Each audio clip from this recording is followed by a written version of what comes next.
नमस्कार, ये आकाशवाणी पटना है। अब आप रचना सहाय से प्रादेशिक समाचार सुनिए। आज के मुख्य समाचार।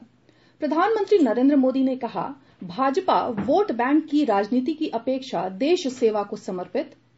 पटना सहित देश के विभिन्न भागों में सिखों के 10वें गुरु गोविंद सिंह जी का प्रकाशोत्सव उल्लासपूर्ण माहौल में मनाया जा रहा है। उप मुख्यमंत्री सुशील कुमार मोदी वस्तु और सेवा कर लागू होने से राज्यों के राजस्व में आ रही कमी से निपटने के लिए गठित मंत्री समूह समिति के अध्यक्ष बने।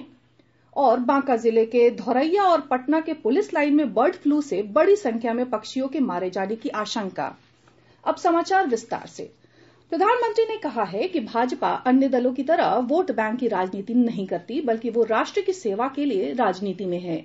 श्री मोदी ने कहा है कि मौका परस्त गठबंधन और परिवारवादी दल अपना साम्राज्य खड़ा करना चाहते हैं, जबकि भाजपा लोगों के हाथ मजबूत करना चाहती है। प्रधानमंत्री ने विश्वास व्यक्त किया कि आगामी लोकसभा चुनाव में भाजपा का प्रदर्शन अच्छा रहेगा, क्योंकि उसके पार्टी कार्यकर्ता लगातार लोगों से जुड़े रहे हैं।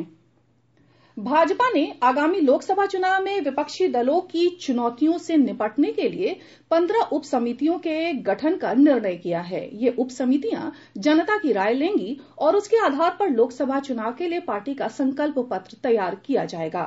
गृह मंत्री राजनाथ सिंह की अध्यक्षता वाली संकल्प पत्र समिति की आज नई दिल्ली में हुई बैठक में यह निर्णय लिया गया।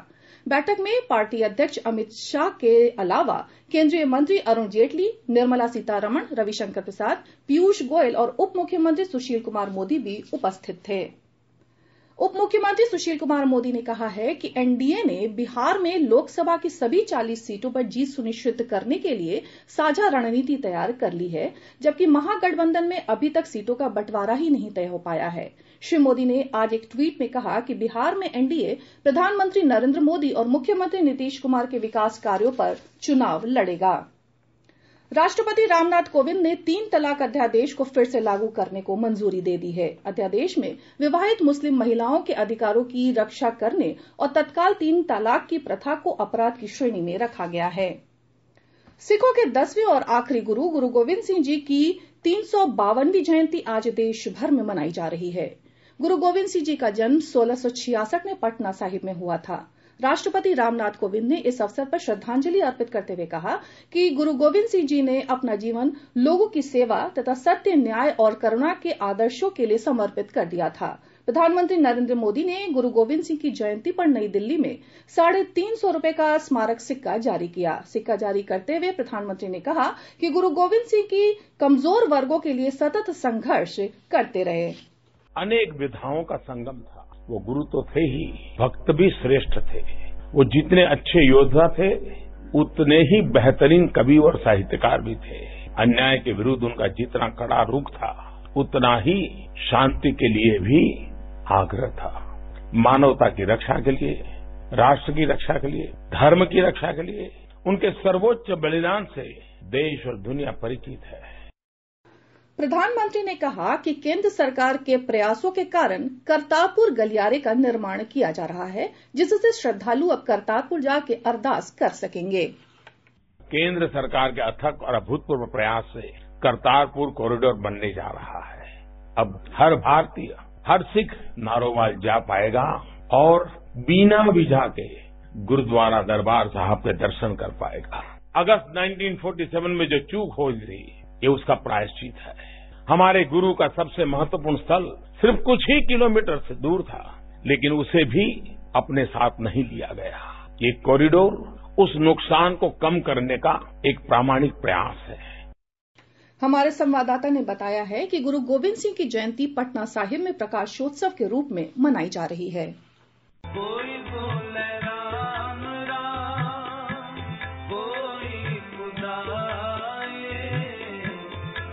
पटना साहिब स्थित तख्त श्री हरमंदिर साहिब गुरुद्वारा में मुख्य समारोह का आयोजन किया गया है। गुरुद्वारा को आकर्षक और मनमोहक ढंग से सजाया गया है। देश विदेश से हजारों की संख्या में श्रद्धालु यहाँ विशेष प्रार्थना कर रहे हैं। मुख्यमंत्री नीतीश कुमार ने भी आज गुरु ग्रंथ साहिब के दर्शन किए। शबद कीर्तन से पूरा माहौल गुंजायमान है। विशेष लंगर में समाज के विभिन्न वर्ग के लोग उत्साहित होकर भाग ले रहे हैं। प्रकाशोत्सव के मौके पर आज रात्रि गुरुद्वारा में विशेष कार्यक्रम का आयोजन होगा। आकाशवाणी समाचार के लिए पटना से कृष्ण कुमार लाल। कोई बोले राम राम, कोई खुदाए। वस्तु और सेवा कर जीएसटी लागू होने से राज्यों के राजस्व में आ रही कमी से निपटने के लिए गठित 7 सदस्यों वाली मंत्री समूह के अध्यक्ष उप मुख्यमंत्री सुशील कुमार मोदी होंगे। वित्त मंत्री अरुण जेटली की अध्यक्षता वाली जीएसटी परिषद ने हाल में इस संबंध में मंत्री समूह के गठन का निर्णय लिया था। ये समिति अप्रैल से नवंबर के दौरान बिहार समेत कई राज्यों के राजस्व में आई कमी का डेटा विश्लेषण कर राजस्व बढ़ाने और सुधारात्मक उपायों के सुझाव देगी। शेष खबरें एक अंतराल के बाद। प्रादेशिक समाचार आप आकाशवाणी पटना से सुन रहे हैं।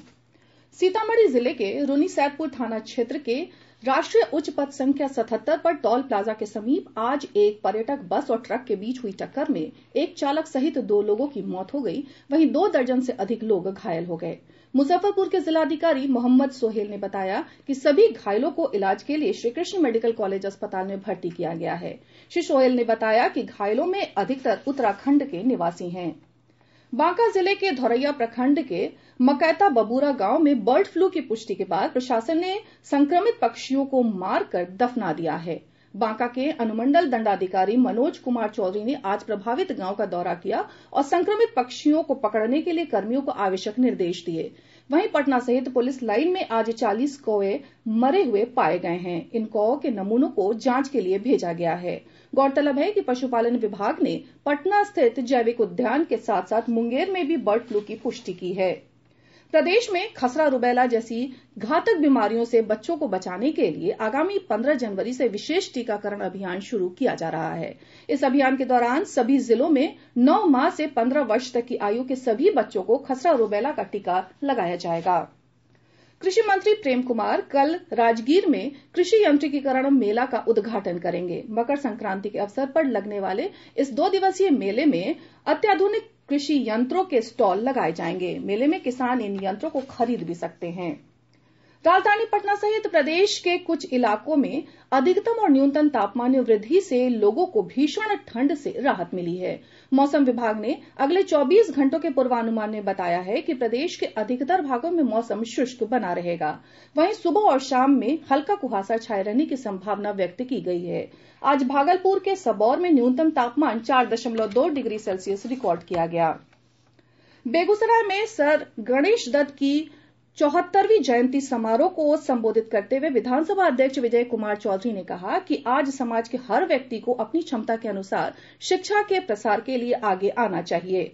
नवादा जिले के मुफस्सिल थाना के सीतारामपुर गांव में गड्ढे में पलटे एक गैस कंपनी के टैंकर को आपदा की टीम ने सुरक्षित निकाल लिया है।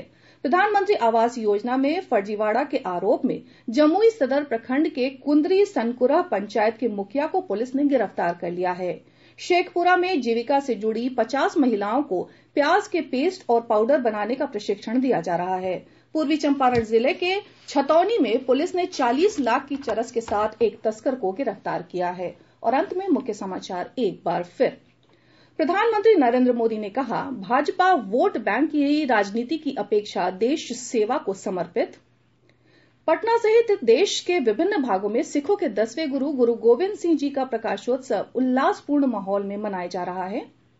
उप मुख्यमंत्री सुशील कुमार मोदी वस्तु और सेवा कर लागू होने से राज्यों के राजस्व में आ रही कमी से निपटने के लिए गठित मंत्री समूह समिति के अध्यक्ष बने। और बांका जिले के धौरैया और पटना के पुलिस लाइन में बर्ड फ्लू से बड़ी संख्या में पक्षियों के मारे जाने की आशंका।